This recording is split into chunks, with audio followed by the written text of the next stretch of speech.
사도행전 2장에서 예수 그리스도께서 부활 승천 후 첫 오순절 날에 성령님의 강림으로 사도들에 의해서 처음으로 복음이 선포되고 50일 전에 예수님을 십자가에 못 박으라고 그렇게 아우성을 쳤던 그 당시 유대인들 중에서 3,000명이 복음에 순종을 했습니다. 그래서 시작된 그리스도교, 기독교가 파란만장한 2000년의 역사 속에서 수많은 사람들이 그리스도인이 되었고 그리스도인으로 살았고 그리스도인으로 살고 있고 앞으로도 살 것입니다. 매 세대마다 계속해서 그리스도인들에게 주어지는 아주 어려운 숙제가 한 가지 있는데 영과 육의 조화에 대한 문제입니다. 인간은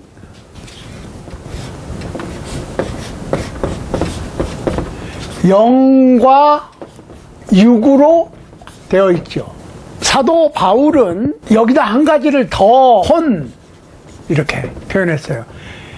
영과 혼과 육이다 이렇게 돼 있어요. 이걸 삼분설이라고 그러고 그냥 영혼과 육신 이렇게 속사람과 겉사람 이걸 이분설이라고 그러죠. 3분설이든 2분설이든 아무튼 인간은 속사람과 겉사람 영적인 삶과 육적인 삶 이게 문제가 돼요.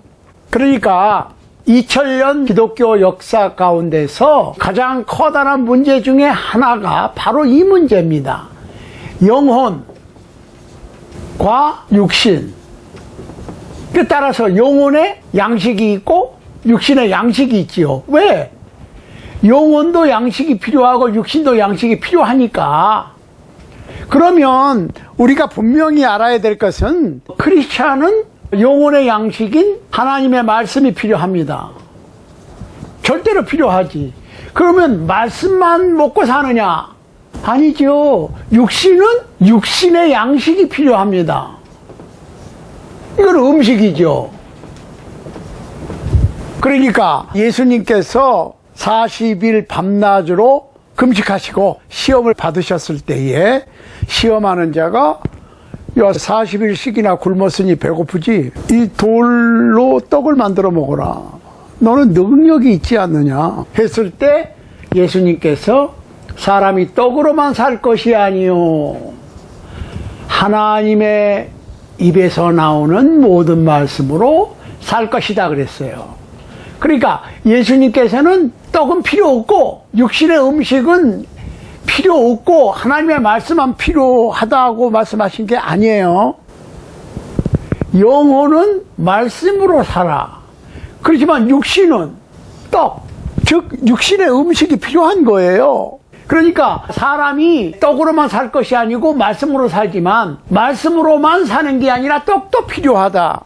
그러니까 영과 육을 소유하고 있는 인간이 영혼의 양식과 육신의 양식을 어떻게 잘 조절하느냐 이거는 꼭 필요한 것이고 즉 기독교인이 되고 기독교인으로 사는 것은 영적인 확신만 가지고 되는 것은 아니에요. 그렇다고 육적인 문제만 해결되면 되는 것도 아니란 말이에요. 그러니까 영과 육의 영적인 문제와 육적인 문제가 적절하게 조화를 이루어야 된다 그 말이에요. 그러면 모든 사람이 죄를 지어서 죄인인데 죄인된 인간이 예수 그리스도의 복음을 믿고 순종해서 하나님의 자녀 즉 의롭다 하심을 얻어서 크리스찬으로 사는데 완전히 육적인 문제하고는 동떨어지고 영적으로만 확신을 가지고 살아가면 얼마나 좋겠어요. 그 다음에 크리스찬이 죄하고는 상관이 없는 존재로 바뀌면 얼마나 좋겠어요. 그런데 이 세상을 한평생 살아가는데 죽음의 순간까지 계속적인 영과 육의 갈등 속에 사는 겁니다. 로마서 6장 1절 이하에 쭉 보면 그 문제에 대해서 생각을 하고 있는데 보세요. 그런즉 우리가 무슨 말 하리요? 은혜를 더하게 하려고 죄에 거하겠느뇨? 그럴 수 없느니라. 죄에 대하여 죽은 우리가 어찌 그 가운데 살리요? 무릇 그리스도 예수와 합하여 세례를 받은 우리는 그의 죽으심과 합하여 세례받은 줄을 알지 못하느냐? 그러므로 우리가 그의 죽으심과 합하여 세례를 받음으로 그와 함께 장사되었나니 이는 아버지의 영광으로 말미암아 그리스도를 죽은 자 가운데서 살리심과 같이 우리로 또한 새 생명 가운데서 행하게 하려 함이니라. 만일 우리가 그의 죽으심을 본받아 연합한 자가 되었으면 또한 그의 부활을 본받아 연합한 자가 되리라. 우리가 알거니와 우리 옛사람이 예수와 함께 십자가에 못 박힌 것은 죄의 몸이 멸하여 다시는 우리가 죄에게 종노릇 하지 아니하려 함이니 이는 죽은 자가 죄에서 벗어나 의롭다 하심을 얻었음이니라. 만일 우리가 그리스도와 함께 죽었으면 또한 그와 함께 살 줄을 믿노니 이는 그리스도께서 죽은 자 가운데서 사셨음에 다시 죽지 아니하시고 사망이 다시 그를 주장하지 못할 줄을 알미로다. 그의 죽으심은 죄에 대하여 단번에 죽으심이요 그의 살으심은 하나님께 대하여 살으심이니 이와 같이 너희도 너희 자신을 죄에 대하여는 죽은 자요 그리스도 예수 안에서 하나님을 대하여는 산 자로 여길지어다. 그러므로 너희는 죄로 너희 죽을 몸에 왕노를 타지 못하게 하여 몸의 사욕을 순종치 말고 또한 너희 지체를 불의의 병기로 죄에게 드리지 말고 오직 너희 자신을 죽은 자 가운데서 다시 산 자같이 하나님께 드리며 너희 지체를 의의 병기로 하나님께 드리라. 죄가 너희를 주관치 못하리니 이는 너희가 법 아래 있지 아니하고 은혜 아래 있음이니라. 사도행전에 의하면 우리는 죄인이 그리스도인이 되고 하나님의 자녀가 되고 천국 시민이 될 수 있는 방법이 복음에 순종하는 것인데 복음은 하나님의 독생자 예수 그리스도께서 이 세상에 오셔서 우리의 죄를 담당하시고 십자가 위에서 피를 흘려 죽으시고 장사되시고 부활하신 건데 이것이 복음인데 우리가 죄인으로서 지난날의 죄를 돌이키고 예수님을 하나님의 독생자 그리스도로 고백하고 침례를 받는 겁니다. 신약 성서에서 이 침례가 복음에 순종하는 데에 자주 언급이 됩니다. 신약 성서에서 세례 곧 침례는 물속에 잠기는 거예요. 그러니까 물속에 잠기는 것이 맞느냐 뿌리는 것이 맞느냐 이거는 논쟁을 할 값어치가 없어요. 왜? 성경에서 baptism, baptize 그러면 무조건 물속에 들어가는 거예요. 그러니까 뿌리는 것, 적시는 것 이런 거는 논쟁할 값어치가 없어요. 일단 신약 성경에서 세례 그러면은 물속에 들어가는 거예요. 그러니까 로마서 6장의 주제가 뭐 뿌리는 거냐 물속에 들어가는 거냐 이게 아니고 세례라고 하는 것은 예수 그리스도의 죽으심과 연합되는 거고 그 다음에 예수님의 장사와 연합된 것이고 예수 그리스도의 부활과 연합이 되는 거예요. 그래서 로마서 6장에서는 세례라고 하는 것은 물론 세례 받기 전에 믿어야죠. 복음을 믿고 지난날을 돌이켜서 예수님을 나의 구세주로 고백하고 세례를 받으면 예수님의 죽음과 연합이 되는 거고 동시에 예수님의 장사 대신과 연합이 되는 거고 그리고 또한 예수님의 부활과 연합이 되는 거니까 예수님의 부활이 나의 부활이 되는 거예요. 그걸 아셔야 돼. 나 같은 죄인이 용서함 받았다. 그렇지. 용서함 받으려면 예수 그리스도의 죽으심과 장사와 부활과 연합되는 거예요. 그게 세례라고. 그러면 이 침례를 중요하게 여기시지 않는 분들이 꽤 있는데 침례가 유일한 예수 그리스도의 죽으심과 장사와 부활과 연합되는 방법으로 주님께서 주신 거예요. 이걸 아셔야 돼요. 일단은. 자, 그러니까 세례라고 하는 것은 예수 그리스도의 죽음과 장사와 부활과 연합되는 유일한 방법이다. 자, 그런데 계시록에 보면 첫째 부활에 참여하는 자는 둘째 사망에 들어가지 않는다는 말씀이 있는데, 거기서 말하는 첫째 부활이 바로 침례로 예수 그리스도의 죽음과 장사와 부활과 연합되는 그것을 말하는 겁니다. 그러면 예수 그리스도의 죽음과 장사와 부활과 연합이 되었으니까 예수님의 부활에 영적으로 연합된 거예요. 그런 사람들은 어떻게? 둘째 사망. 둘째 사망이 뭡니까? 이게 지옥이에요. 불과 유황으로 타는 못. 구더기도 죽지 아니하고 벌레도 죽지 아니하는 꺼지지 않는 유황 불못에 들어가는 게 둘째 사망인데, 여기 들어갈 일이 없지. 왜? 죄악의 몸은 죽여버리고 예수님과 함께 죽여서 장사되고 예수님의 부활하심에 내가 믿고 세례받음으로 참여했으니까 예수님의 십자가의 공로로 우리는 더 이상 죄인이 아니에요. 순전히 예수님의 십자가의 공로로 의인이 된 거고 하나님의 자녀가 된 거고 천국 백성이 된 거예요.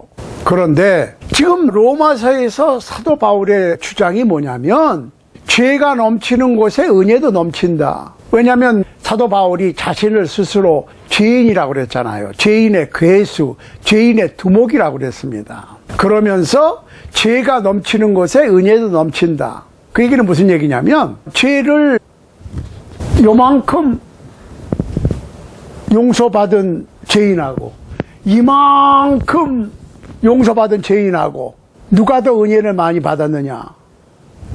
조금 죄를 짓고 용서받은 사람보다 많이 죄를 지었는데 그 많은 죄를 다 용서받은 사람이 더 은혜를 많이 받은 것이다.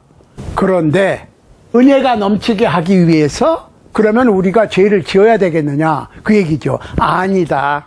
그 오해를 해결해야 되는 거예요. 자, 죄가 넘치면 은혜가 넘쳐.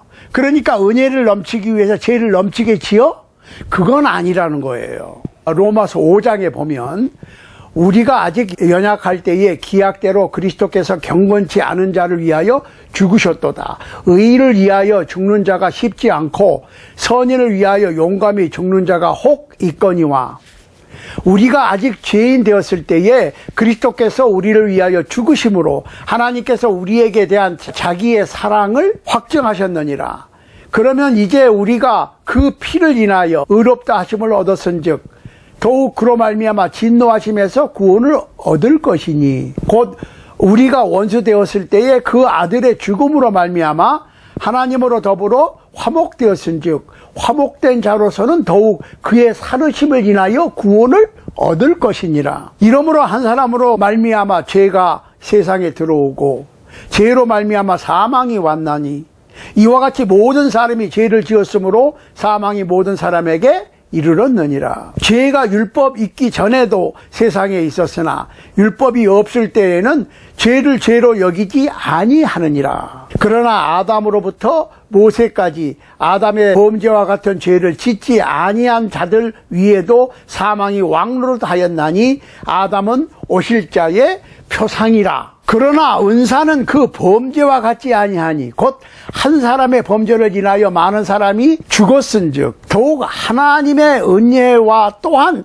한 사람 예수 그리스도의 은혜로 말미암은 선물이 많은 사람에게 넘쳤으리라. 또 이 선물은 범죄한 한 사람으로 말미암은 것과 같지 아니하니 심판은 한 사람을 인하여 정죄에 이르렀으나 은사는 많은 범죄를 인하여 의롭다 하심에 이름이니라. 한 사람의 범죄를 인하여 사망이 그 사람으로 말미암아 왕노릇 하였은즉 더욱 은혜와 의의 선물을 넘치게 받는 자들이 한 분 예수 그리스도로 말미암아 생명 안에서 왕노릇하리로다. 그런즉 한 범죄로 많은 사람이 정죄에 이른 것 같이 의의 한 행동으로 말미암아 많은 사람이 의롭다 하심을 받아 생명에 이르렀느니라. 한 사람의 순종치 아니함으로 많은 사람이 죄인 된 것 같이 한 사람의 순종하심으로 많은 사람이 의인이 되리라. 율법이 가입한 것은 범죄를 더하게 하려 함이라. 그러나 죄가 더한 곳에 은혜가 넘쳤나니 이는 죄가 사망 안에서 왕노릇한 것 같이 은혜도 또한 의로 말미암아 왕노릇하여 우리 주 예수 그리스도로 말미암아 영생에 이르게 하려 함이니라. 자, 이 말씀에 의하면 사람이 구원을 얻는 것은 하나님의 은혜로 구원을 얻습니다. 자, 그런데 현대인들은 자기가 자기의 삶을 선택할 자유가 있다라고 주장합니다. 예를 들어서 어떤 사람이 아주 부도덕한 성생활을 하고 산다. 그래서 친구나 부모가 그것을 지적하면 아니 내 몸 가지고 내가 사는데 왜 개인의 자유를 박탈하려 드느냐라고 얘기하지요. 내 몸은 내 것이니까 내 마음대로 사용한다.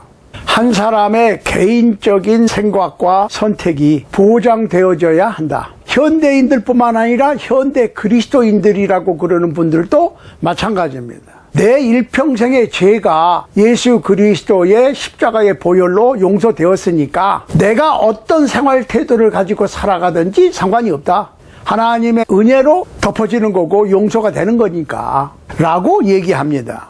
그런데 로마서에서 사도 바울은 분명히 지적합니다. 죄가 넘치는 곳에 하나님의 은혜가 넘치는 것은 분명합니다. 그렇지만 은혜를 넘치게 하기 위해서 죄에 거하고 죄를 짓고 죄를 더 많이 짓겠느냐? 그건 아니라는 거예요. 절대로 아니라는 겁니다. 그러니까 육신의 욕망을 즐기면서 육신의 쾌락을 위해서 살 수가 없는 것입니다. 왜?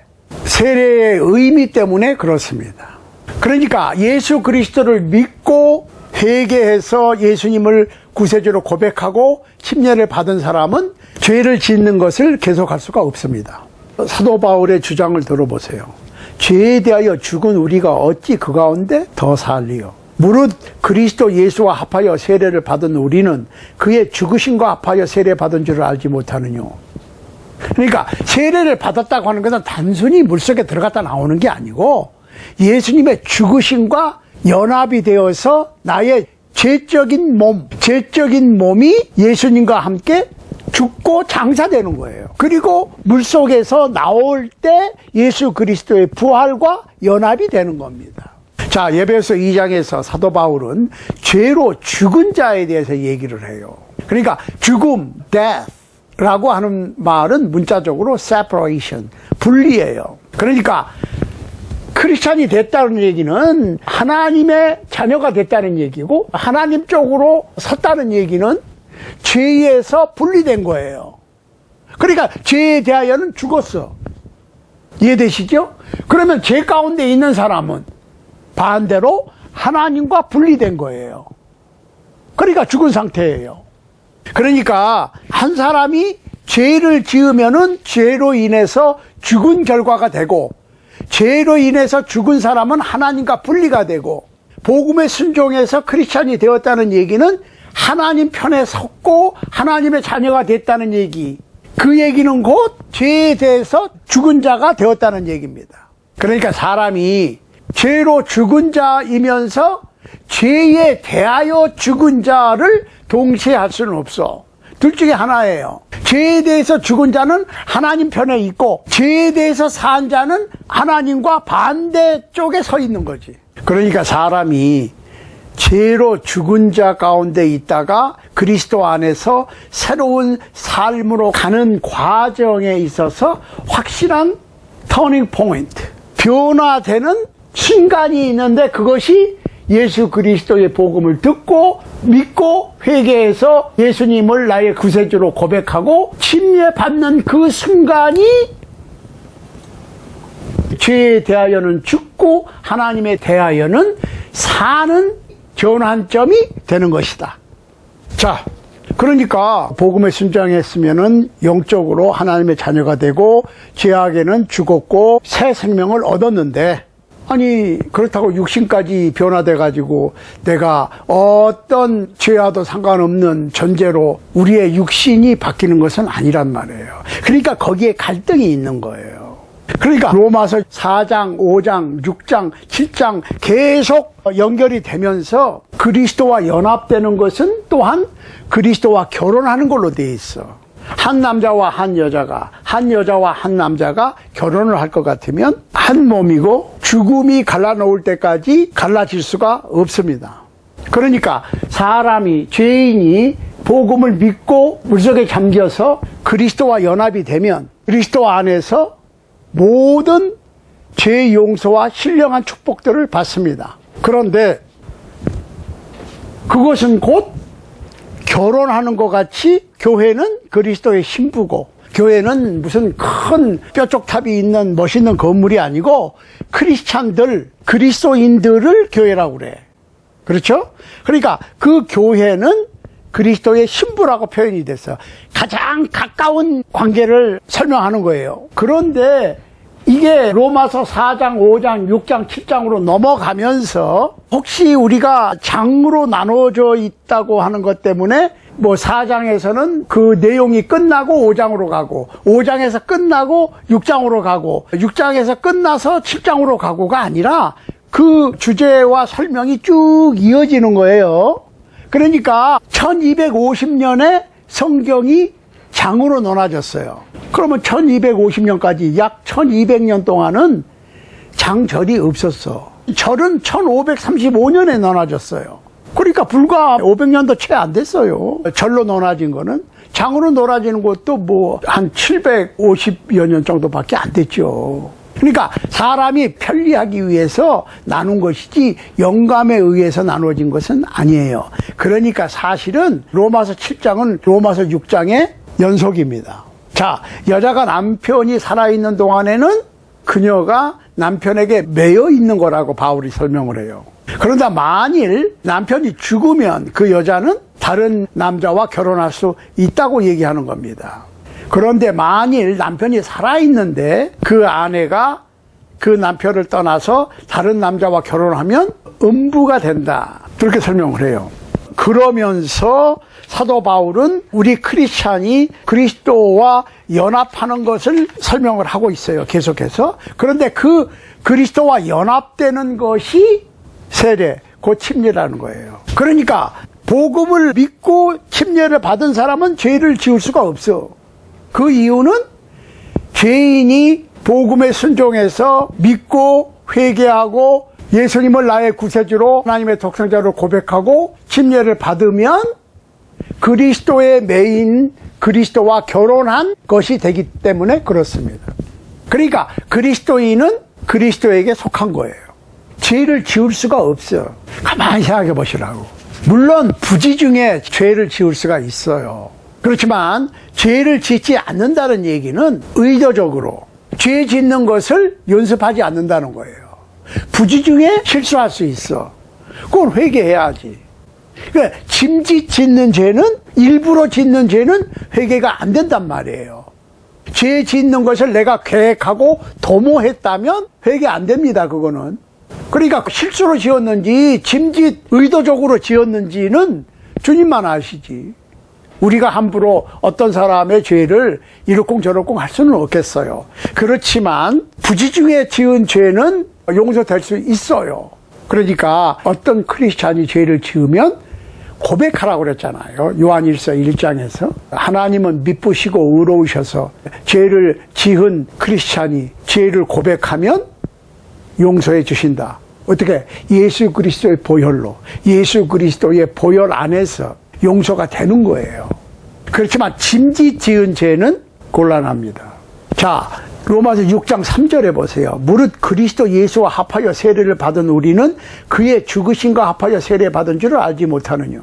자, 기독교에 관해서 이 기본적인 진리를 꼭 기억하고 잊지 말아야 됩니다. 첫 번째로 예수 그리스도께서는 죄 때문에 죽으셨다는 겁니다. 인류의 죄, 나의 죄 때문에 죽으셨다는 겁니다. 두 번째로 예수 그리스도께서는 장사 되셨다는 겁니다. 세 번째로 예수 그리스도께서는 성경대로 제3일에 부활하셨다는 겁니다. 그러니까 우리의 죄를 위해서 그리스도께서 죽으신 것이 성경 전체의 중심되는 주제인 것입니다. 로마서 5장 10절에 분명히 언급되어 있습니다. 우리는 그분의 아들의 죽음으로 인하여 하나님과 화목되었습니다.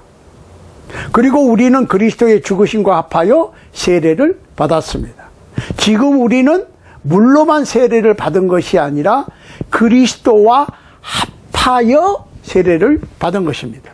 그러니까 성경 전체를 통해서 예수님은 세상 죄를 지고 가는 하나님의 어린 양, 요한복음 1장 29절이라고 언급되어 있습니다. 구약시대에는 1년에 한 번 어린 양이 성막 밖의 제단에서 죽임을 당했습니다. 매년 대제사장이 그 죽임을 당한 어린 양의 피를 장막의 지성소로, 나중에는 예루살렘 성전의 지성소로 가지고 들어가서 자기 자신의 죄와 이스라엘 백성의 죄를 위하여 바쳤습니다. 따라서 구약시대에는 매년 죄가 기억됐지요. 1년에 한 번씩 그 속죄제를 반복했어야 됐습니다. 그런데 예수 그리스도께서는 자신을 우리의 대제사장으로 우리 모두를 위해서 단번에 피를 하늘의 본 성전의 지성소에 뿌리기 위하여 승천하셨습니다. 예수님께서는 죄가 없으신 분이에요. 우리를 위해서 우리 대신 돌아가셨고 우리의 영원한 속죄를 위해서 하늘에 오르셔서 하늘 지성소의 제단에 자신의 피로 우리의 속죄제를 드리신 겁니다. 히브리서 9장 12절. 이것에 대한 설명이 있어야 되죠. 구약시대에는 양이나 비둘기를 속죄 제물로 바칠 때 자기 거를 가져왔어요. 그런데 신약시대에는 우리가 속죄물을 갖다 바치는 것이 아니고 하나님께서 독생자를 이 세상에 우리의 속죄물로 공급하신 바로 그 하나님의 독생자 예수 그리스도를 속죄제로 바치는 겁니다. 그러니까 복음에 순종해서 믿고 물속에 잠겼다고 그래서 자신의 공로로 구원받는 것이 아니고 예수 그리스도의 피에 의해서 죄사함이 주어지는 겁니다. 그러니까 빌립이 에디오피아 내시에게 바로 이사야서 53장 예수 그리스도께서 하나님의 어린 양으로 우리 죄를 위하여 살 찢기고 피 흘리셨다고 하는 사실을 전했을 때 에디오피아 내시는 바로 그 즉시 응답하였습니다. 보라, 여기 물이 있으니 세례받기에 거리낄 것이 무엇이 있겠느냐. 사도행전 8장 35절 36절입니다. 그건 놀랄만한 일이 아니에요. 아니, 사형을 언도받은 죄인이 사면해 주겠다는데 1초라도 지체할 이유가 있겠습니까? 자, 계시록 1장 5절을 보면 예수께서 우리를 사랑하셔서 그의 피로 우리를 죄에서 해방하셨다고 얘기하고 있는데 젖먹고 흠없는 어린 양이신 예수 그리스도의 보배로운 피로 된 것이라고 베드로전서 1장 18절 19절은 말씀하고 있고, 틀림없이 예수 그리스도의 피가 우리를 죄에서 씻는 것을 알 수 있고 바로 예수 그리스도의 명령에 의한 믿음과 침례를 받는 것이 바로 죄를 용서받는 시점이 되는 겁니다. 그러니까 사도행전 22장 16절에서 다소 사람 사울에게 아나니아가 이제는 왜 주저하느냐, 일어나 주님의 이름을 불러 세례를 받고 내 죄를 씻으라 라고 권면을 했던 것입니다. 죄를 씻는 것은 세례의 물이 아니고 예수님께서 흘리신 보혈이에요. 그런데 예수님께서 십자가에 못 박혀 피 흘려 죽으시고 장사되시고 부활하신 것에 연합되는 것이 세례라는 말씀입니다. 그러니까 믿고 세례를 받은 크리스찬은 죄를 지을 수가 없어요. 왜? 장사되었어요. 예수 그리스도와 연합했다는 얘기는 뭐예요? 죄에 대해서는 죽은 거예요. 죄에 대해서 죽었는데 죄를 지을 수가 없죠. 죄에 대해서 죽었으니까 대신에 그리스도에 대해서는 살았어. 왜? 그리스도의 부활과 연합되는 믿음과 세례를 통해서 새 생명을 얻은 거예요. 그러니까 우리가 세례라고 하는 것은 뭐 뿌리는 거냐, 찍어 바르는 거냐, 물속에 잠기는 것이냐, 말다툼을 할 수가 없는 거예요. 세례라고 하는 말은 밥티죠. 그 얘기는 내가 물속에 잠긴다는 뜻이에요. 예를 들어서 어떤 부자가 내 이름으로 물속에 잠기는 사람에게는 100만 불씩 줘라 라고 유언을 남기고 세상을 떠났다고 칩시다. 거기에 이의를 다할 사람이 있습니까? 아니, 물은 상징적인 건데 찍어 바르는 거나 뿌리는 거나 물속에 잠기는 거나 뭐가 다릅니까? 하면서 물속에 잠기는 것을 어떻게 해서든지 거부하려고 들겠느냐 그 말이에요. 100만 불을 받기 위해서 아마 몇 마일씩 아니면은 지구를 몇 바퀴 돌아서라도 줄을 쓸 겁니다. 100만 불 받기 위해서. 그런데 영원한 생명을 주시겠다는데 복음을 믿는 사람은 물속에 잠겨라. 구원의 주체자이신 예수 그리스도께서 친히 명령하셨는데 마태복음 28장 18절로 20절이나 마가복음 16장 16절에서 친히 유언을 하셨는데 그 물속에 안 잠기려고 계속 버티는 분들은 어떤 경우입니까? 베드로전서 3장 20절 21절 말씀을 참고하시기 바라요. 이렇게 얘기하고 있어요. 물은 예수 그리스도의 부활하심으로 말미암아 이제 너희를 구원하는 편이 곧 세례라. 육체의 더러운 것을 제하여 버림이 아니요. 그 얘기는 때를 베끼는 것이 아니요 그 얘기입니다. 선한 양심이 하나님을 찾아가는 것이니라. 그러니까 세례는 구원의 표고 선한 양심이 하나님을 향하는 것이에요. 예수 그리스도의 복음을 믿으시는 여러분들 중에서 아직 침례를 받지 않으셨거나 아니면 뿌리는 세례나 물을 손가락으로 찍어 바르는 세례를 받으셨다면 오늘 심각하게 생각해 보시기를 바랍니다. 성서적인 침례를 받지 않으셨다면 속히 순종하실 것을 강력히 추천드립니다.